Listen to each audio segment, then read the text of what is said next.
ಚರ್ಚೆಗಳಾಗ್ತಾ ಇತ್ತು. But CM ಅವರಿಗೆ ಅದ್ರ ಬಗ್ಗೆ ಒಂದು ಟ್ವೀಟ್ ಮಾಡಿದ್ದಾರೆ, ಅದ್ರಲ್ಲಿ ಏನಿತ್ತು ಅನ್ನೋದೆಲ್ಲ ಹೇಳಿದ್ದಾರೆ ಸರ್. ಏನು ಸರ್ ಭಾಳ ಆಶ್ಚರ್ಯ ಅಂತಂದರೆ, ಏನು ನಾವು ಮೈಸೂರಿನಲ್ಲಿ ಮೂಡ ಹಗರಣದ ಪ್ರಾರಂಭದಿಂದನೂ ಹೇಳ್ತಾ ಇದ್ದೀವಿ.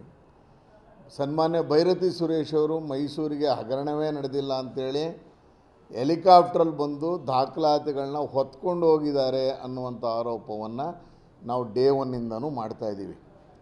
ಅದಕ್ಕೆ ಪೂರಕ ಅನ್ನುವಂಥ ರೀತಿಯಲ್ಲಿ ನಿನ್ನೆ ಮುಖ್ಯಮಂತ್ರಿಗಳು ಆ ದಾಖಲೆಗಳನ್ನು ತೋರಿಸುವಂಥ ಪ್ರಯತ್ನವನ್ನು ಮಾಡಿದ್ದಾರೆ.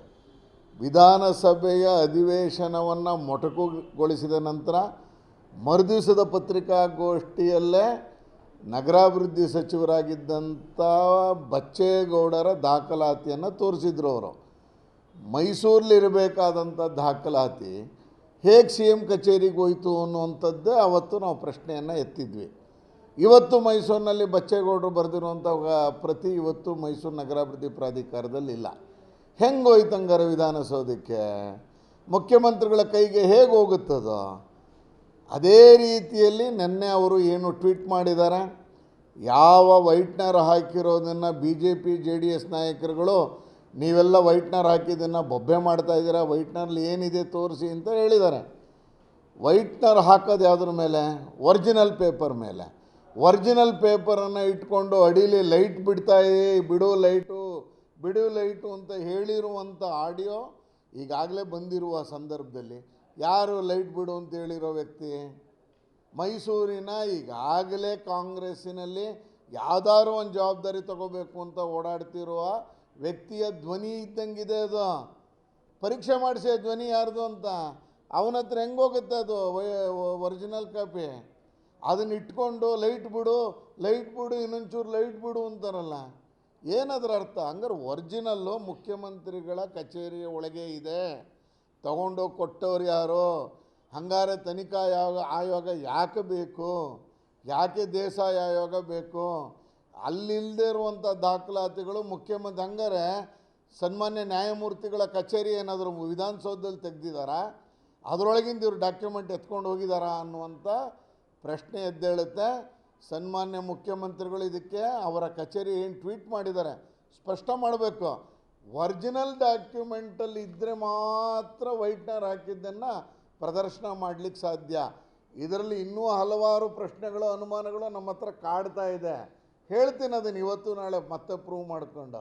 ಆದರೆ ಎಲ್ಲೋ ಒಂದು ಕಡೆ ಒರಿಜಿನಲ್ ಡಾಕ್ಯುಮೆಂಟು ಮುಖ್ಯಮಂತ್ರಿಗಳ ಕಚೇರಿಯಲ್ಲಿದೆ, ಅವರ ಸಿಬ್ಬಂದಿ ಹತ್ರನೋ ಅವ್ರ ಭೈರತಿ ಸುರೇಶ್ ಅವ್ರ ಹತ್ರನೋ ಇದೆ. ಮೈಸೂರಿನಲ್ಲಿ ಇರಬೇಕಾದಂಥ ದಾಖಲಾತಿಗಳು, ಮೂಡಾದಲ್ಲಿ ಇರಬೇಕಾದಂಥ ದಾಖಲಾತಿಗಳು ಹೇಗೆ ಮುಖ್ಯಮಂತ್ರಿಗಳ ಕಚೇರಿಗೆ ಹೋಯಿತು? ಇದಕ್ಕೆ ಮುಖ್ಯಮಂತ್ರಿಗಳ ಸ್ಪಷ್ಟೀಕರಣ ಕೊಡಬೇಕು. ಬಚ್ಚೇಗೌಡರದ್ದು ಪ್ರತಿ ತೋರಿಸಿದ್ರು, ಇವತ್ತು ಮೈಸೂರು ಮೂಡಾದಲ್ಲಿ ಆ ಪ್ರತಿ ಇಲ್ಲ. ಹಾಗೆ ವೈಟ್ನರ್ ಕಾಪಿ ಒರಿಜಿನಲ್ಲು ಮೈಸೂರಿನಲ್ಲಿಲ್ಲ, ಅದು ನಿಮ್ಮ ಹತ್ರ ಇದೆ. ಅದರಿಂದ ಸ್ಪಷ್ಟ ಆಗುತ್ತೆ ನೀವೇ ವೈಟ್ನರು ಹಾಕುವ ರೀತಿಯಲ್ಲಿ ಹೇಳ್ಕೊಟ್ಟು ನೆನ್ನೆ ಲೈಟ್ ಬಿಡು ಅಂತ ಹೇಳ್ತಿದ್ದಾರಲ್ಲ, ಅವರೆಲ್ಲೋ ಇದನ್ನು ಮಾಡಿರಬಹುದು ಅನ್ನುವಂಥ ಶಕ್ತಿ ನನಗೆ ವ್ಯಕ್ತ ಆಗ್ತಾಯಿದೆ. ದಾಖಲೆಗಳು ಕಳ್ತನ ಆಗಿಲ್ಲ, ಇಲ್ಲಿಂದ ಎತ್ಕೊಂಡು ಹೋಗ್ಬಿಟ್ಟಿದ್ದಾರೆ. ನಾನು ಡೇ ಒನ್ನಲ್ಲೇ ತಮ್ಮೆಲ್ಲರಿಗೂ ಹೇಳಿದ್ದೀನಿ, ಮೈಸೂರಿನಲ್ಲಿ ಇರಬೇಕಾದಂಥ ದಾಖಲಾತಿಗಳು, ಮೂಡಾದಲ್ಲಿ ಇರಬೇಕಾದಂಥ ಎಲ್ಲ ಕಾಗದ ಪತ್ರಗಳು ಹೆಲಿಕಾಪ್ಟ್ರಲ್ಲಿ ಬೆಂಗಳೂರಿಗೆ ತೆಗೆದುಕೊಂಡು ಹೋಗಿದ್ದಾರೆ. ಅವತ್ತೇ ಅವ್ರಿಗೆ ಅನುಮಾನ ಬಂದಿತ್ತು ಇದು ಏನೇನೋ ಆಗುತ್ತೆ ಅಂತ. ನೂರಾರು ಫೈಲ್ಗಳು ಅಂತ ಇದೆ. ಮೊದಲನೇ ದಿವಸ 140 ಅಂದರು, ಎರಡನೇ ದಿವಸ 140 ತೊಗೊಂಡು ಹೋಗಿಲ್ಲ, 80 ಅಂತ ಅಧಿಕಾರಿಗಳು ಹೇಳಿದರು. ಒಟ್ಟಿನಲ್ಲಿ ಮೈಸೂರು ನಗರಾಭಿವೃದ್ಧಿ ಪ್ರಾಧಿಕಾರದಲ್ಲಿ ಇರಬೇಕಾದಂಥ ಎಲ್ಲ ದಾಖಲೆಗಳು, ಇದಕ್ಕೆ ಸಂಬಂಧಪಟ್ಟಂಥ ಹಗರಣದ ಎಲ್ಲ ದಾಖಲಾತಿಗಳು ಮುಖ್ಯಮಂತ್ರಿಗಳ ಭೈರತಿ ಸುರೇಶ್ ಅವರ ಕಚೇರಿಯಲ್ಲಿ ಇದೆ ಅನ್ನೋದು ಸ್ಪಷ್ಟ ಆಗ್ತಾ ಇದೆ.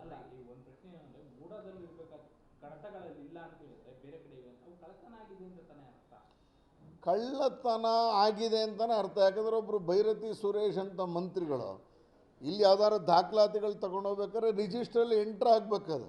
ನಾನು ಯಾವ್ಯಾವ ದಾಖಲಾತಿಗಳನ್ನ ತೊಗೊಂಡೋಗ್ತಿದ್ದೀನಿ, ಎಷ್ಟು ಶೀಟ್ ತೊಗೊಂಡು ಹೋಗ್ತಾಯಿದ್ದೀವಿ, ಯಾವ್ಯಾವ ಅನೆಕ್ಸ್ಚರ್ ನಂಬರ್ಗಳನ್ನು ಹಾಕಿ ಎತ್ಕೊಂಡು ಹೋಗಬೇಕಾದಂಥದ್ದು ಇಲ್ಲಿ ಏನೂ ಇಲ್ಲಲ್ಲ. ಎಲ್ಲವೂ ಬೆಂಗಳೂರಿಗೆ ಹೊತ್ಕೊಂಡು ಹೋಗಿದ್ದಾರೆ ಅಂತ ಇರುವ ಕಾರಣಕ್ಕೆ ಅದು ಕಳ್ಳತನಕ್ಕೆ ಸಮಾನ. ತೊಗೊಂಡೋಗ್ಬೇಕಾದವ್ರು ಅವರು ಈಗ ಆಯೋಗ ಬಂದಿತ್ತು, ಆಯೋಗ ಅದನ್ನು ಮಾಡಿ ಟಿಪ್ಪಣಿ ಮಾಡಿ ಏನೇನು ವಶಪಡಿಸ್ಕೊಂಡಿದ್ದೀವಿ ಅಥವಾ ಏನೇನು ತೊಗೊಂಡೋಗ್ತಿದ್ದೀವಿ ಅಂತ ಹೇಳಬೇಕಾಗಿತ್ತು. ಯಾವುದನ್ನು ಮಾಡದೆ ಇಲ್ಲಿ ಯಾವುದೂ ದಾಖಲಾತಿಗಳಿಲ್ಲದೆ ಈಗಾಗಲೇ RTI ಆ್ಯಕ್ಟಿವಿಸ್ಟ್ಗಳು ಆರೋಪ ಮಾಡ್ತಿದ್ದಾರೆ. ಎಲ್ಲ ಕಡತಗಳು ಈಗಾಗಲೇ ಬೆಂಗಳೂರಿಗೆ ಹೊತ್ಕೊಂಡು ಹೋಗಿದ್ದಾರೆ. ಅದು ಕಳ್ಳತನಕ್ಕೆ ಸಮಾನ. ನಿಮ್ಮ ಆರೋಪಗಳಿಗೆ ಪ್ರೂಫ್ ಕೊಟ್ಟರು CM ಅವರು? ಖಂಡಿತ. ಆ ವಾಯ್ಸ್ ನೋಡಿ ನೆನ್ನೆ ಹೇಳಿದ್ದಾರೆ. ವಾಯ್ಸಲ್ಲಿ ಲೈಟ್ ಬಿಡು ಅನ್ನುವಂಥ ವಾಯ್ಸು ನಮ್ಮ ಹತ್ರ ವೀಡಿಯೋದಲ್ಲಿ ಹರಿದಾಡ್ತಿದ್ದಿಲ್ಲ ಬೆಳಗ್ಗೆಯಿಂದ. ಅವರೇ ಹಾಕ್ಕೊಂಡಿದ್ದಾರಲ್ಲ, ಅವರೇ ಹಾಕ್ಕೊಂಡಿರುವಂಥ ಇದರಲ್ಲಿ ಇದೆಯಲ್ಲ, ಈ ವಾಯ್ಸ್ ಹೇಳ್ತಾರವರು ಲೈಟ್ ಬಿಡು ಅಂತ. ಮೈಸೂರಿನ ಒಬ್ಬ ಕಾಂಗ್ರೆಸ್ಸಿನ ಕಾರ್ಯಕರ್ತ ವಕ್ತಾರ ಅಂತ ಹೇಳ್ಕೊಂಡಿರೋ ಧ್ವನಿ ಇದ್ದಂಗಿದೆ. ತನಿಖೆ ಮಾಡಿಸಿ ಕಳಿಸಿದ್ದನ್ನು ಫೋರೆನ್ಸಿಕ್ ಲ್ಯಾಬ್ಗೆ. ಕೇಳಿಸ್ಕೊಳ್ಳಿ. ಹಾಂ ನೋಡಿ,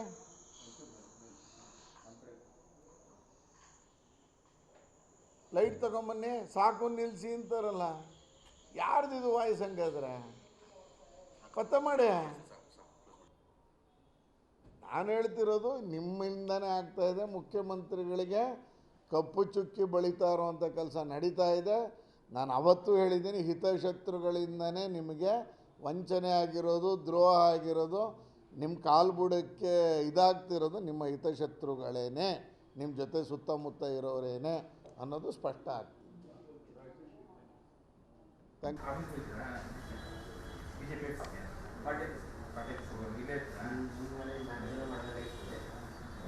ನನಗೆ ಕಳಿಸಿದ್ರೆ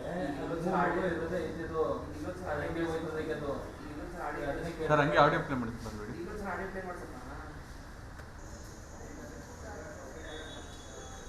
ಹಂಗೆ ಸಾಕು.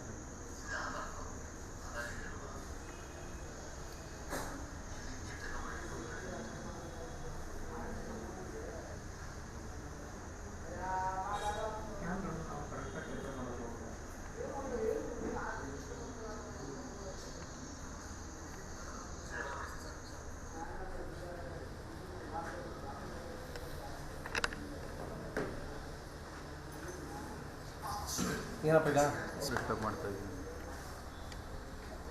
Okay sir. ನಮಸ್ಕಾರ, ಕರ್ನಾಟಕ ಪ್ರೈಮ್ ಟೈಮ್ಗೆ ಸ್ವಾಗತ. ನಾನು Jayaprakash Shetty.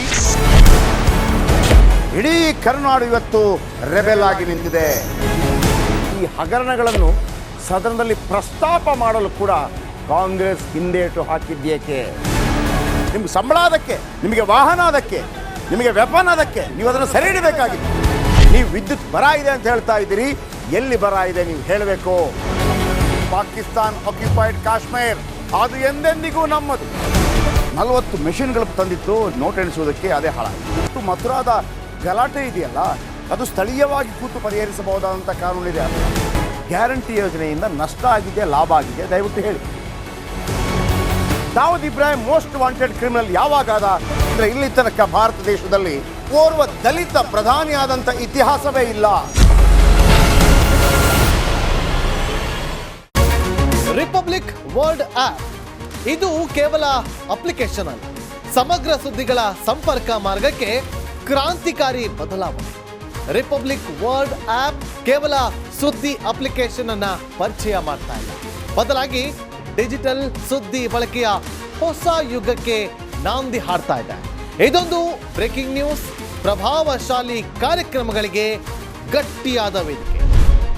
Republic world application ಈಗ ಲೈವ್ ಆಗಿದೆ. ಗೂಗಲ್ ಪ್ಲೇ ಸ್ಟೋರ್ ಮತ್ತು ಆಪಲ್ ಆಪ್ ಸ್ಟೋರ್ ಎರಡರಲ್ಲೂ ಲಭ್ಯವಿದೆ. ಈಗಲೇ ಡೌನ್ಲೋಡ್ ಮಾಡಿ.